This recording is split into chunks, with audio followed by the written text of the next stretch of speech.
very first public art project, I was teaching at Duke Ellington School for the Arts in Washington, D.C. I was teaching a sculpture class, and I won a large commission for Baltimore City College High School, which is the high school you see in the picture. It was affectionately called the Castle on the Hill, massive building. And when they renovated it in somewhere around 1977, they had selected 12 artists to do work throughout the building, and I won the commission for the front of the building.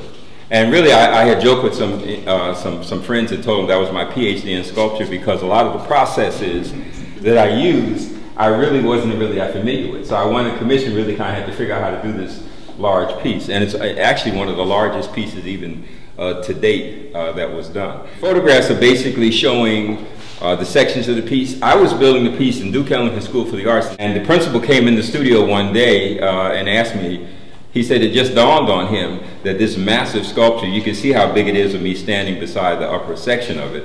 He was saying, well, I never asked you, how you gonna get out of here? All you got is a small classroom door. And what we had a row of windows running along the studio, and the windows ran the height of the ceiling, and I had a carpenter come in and take all the windows out. We took the gates off, and the crane literally had to reach into the studio to pull the section outside. You know, and that's what we do as artists, creatively figure out ways of how to build these things and how to move them. I generally, with my work, with my projects, I work very formally. I conceive of my ideas once I've gotten some input from the client as to what their goals are for the project. Most public art projects, the clients have ideas as to what they would like to see the work achieve. So I usually start with lots of drawings. I do lots and lots of drawings, trying to come up with images that feel good to me. And then I usually proceed to models. And I work in clay to start my models. All these models in here originate with clay forms first. And then I actually go into wood, because I work quick in wood, and then I may translate the final form into metal. The Olympic piece perhaps on the wall over here. This was during the Olympic Games. I was commissioned to do that work. And that was interesting. I had to work with the Peoplestown community. The Olympic Stadium is in Peoplestown. And they have regular meetings in the community center.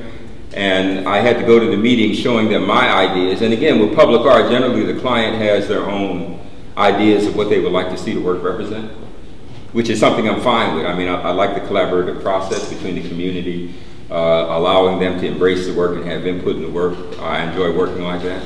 I recall taking drawings to the meeting, and the problem was that every time we had a community meeting, there were a different set of people at the recreation center. Yeah. So they may ask me to change the design, and I change it for one group, and I come back and there's a whole new group of folks saying, we don't know nothing about that, we want something else. So I figured out what I had to do was really convince them. I had to sell them on the imagery that I wanted. On the front of that piece, we're representing family values. They had an interest in also spirituality being represented in the piece, and so I went around Atlanta looking at some really nice church windows that I liked, and I put them on the side of the building to represent spirituality. And the house structure that's on the left really suggests traditional houses that are in that area. But that piece really has not been seriously vandalized over the year, although that neighborhood is a real rough neighborhood. In fact, when I was trying to have a concrete contractor to pour the foundation for the work, I couldn't find a contractor because they would all tell me the neighborhood is too bad, they're afraid that equipment be stolen or they'll be robbed, so I had a hard time.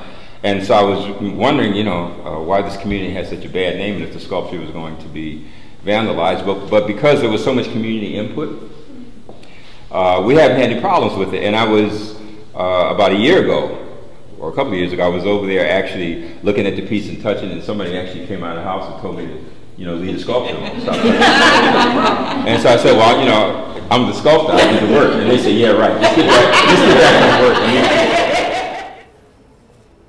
I was approached by the Morehouse School of Medicine, and they indicated that they had decided that they wanted to have a presidential chair. The way they put it is that most Ivy League schools have a throne for the president, and they wanted a presidential chair. They wanted images on it that came from various parts of the world that suggested education, growth, illumination, all those things that you would associate with education and the transformative nature of education. And actually I told them I didn't have time. I was really swamped working on another piece, and I referred them to several local woodworkers who do furniture in Atlanta, and we have a number of furniture designers all throughout Atlanta. And the president said to me that we want you to do the piece. So I said, well, you know, I'm too busy to do the piece. So he said, well, I'm going to make you an offer that you can't resist. You know, it kind of sounded like the mafia. And so he wrote a figure on a piece of paper, and I said, when do you want it? So it was that kind of a project. What was unique about that, they teamed me up with Dr. Charles Finch, who's not only a medical doctor, he's an Egyptologist and a historian, and Dr. Asa Hilliard, who passed last year, who's a historian and an Egyptologist as well. Because a lot of the images that I was selecting, I didn't really know the meaning of them. So they gave me two historians to decipher the meaning and determine whether it was appropriate to put on the chair. So I may have chosen an image from Egypt that I thought was cool that had to do with death, and they said, no, you can't use that on it. So by the time they sorted out enough images, we literally were able to put them on the chair. So what you see here are the drawings, and again, there are photographs of the chair. And again, furniture is really not my thing. I kind of had to figure it out and talk to my good friend Michael Gilmartin, who's a wonderful woodworker, and Timothy Sutherland about joinery and other kinds of things in terms of just putting the chair together. But it was an opportunity to have a work at an institution where the work will be there long after I'm gone. So that's always enticing to me as well. 1898 Memorial of Wilmington, North Carolina. This was an interesting historic project. I competed against a lot of sculptors. In fact, a few of my classmates at Howard University competed against me for this project. In 1898 in Wilmington, North Carolina, only 30 years out of slavery, African Americans in Wilmington were doctors, lawyers, city council people. Jim Crow laws had not taken place in the United States. A group of farmers, mostly white farmers called the Redcoats, had real issues with the fact that African Americans were middle class in Wilmington. They had already planned to try to influence the election enough to take it over, but an incident that caused a riot, number of incidents, but one of the biggest incidents were farmers were running op-ed pieces in the newspaper in 1898 that African American men were dangerous to white women in the community. And the newspaper pushed back with a major article that suggested that it wasn't so much that African American males were prone to chase or rape white females, but that African American males were doing so well and were so prosperous that white women preferred them. And the white community, 2 days before the election, hundreds of men forming a party called the Redcoats with guns came into Wilmington and shot and killed every African American that they could incite. The African American community fled into the swamps, left their land. It was the only coup d'etat in American history. It's a very contentious subject even today. Some members of the community say only a few African Americans were killed. Many people, and my research in the archives and talking with hundreds of people, my research indicated that African Americans were thrown into the Cape Fear River, and people had documented that the river ran red for days with bodies. And again, it's a very, very sensitive issue in Wilmington, North Carolina. We propose a healing memorial, a memorial that would symbolize the horrific nature of the event, but would also celebrate the coexistence of blacks and whites in Wilmington during that particular period of time. And the paddle concept that I came up with came from my research that suggested that African Americans in the 1800s, still remembering African religious practices, remembered that a traditional belief across Africa, and I understand from talking with my teammates in other cultures, is that when you come into this life, you come through a body of water, spiritually. It's like taking a boat ride into this existence before being born. So what I was suggesting in the design, since the city didn't want a water feature for this public art project, they didn't want to handle the maintenance of that, I suggested putting the symbolism of a boat, something related to water. So we came up with the paddle idea, as if you're taking a boat ride, suggesting that these people who came into this life through a body of water, through this horrific event, hundreds were massacred and also exited this life through a body of water. This is Bunker Hill Fire Station in Brentwood, Maryland. And this is another example of my having to educate myself on the function of the site and the facility so I could come up with a suggested form for the project. I wasn't aware of all the things that fire station engine companies do other than put out fires. This building housed 3 engine companies that actually are taking care of 3 different communities in Maryland. And I met with the firemen a number of times and talked about the kinds of things that they did. For example, I didn't know that if you're walking in front of a engine company and you are harassed by anybody, they're required by law to protect you if you go into the building. Of course, if you get sick or ill, they have medical facilities. They also allow communities to come in and do fundraising in their facilities.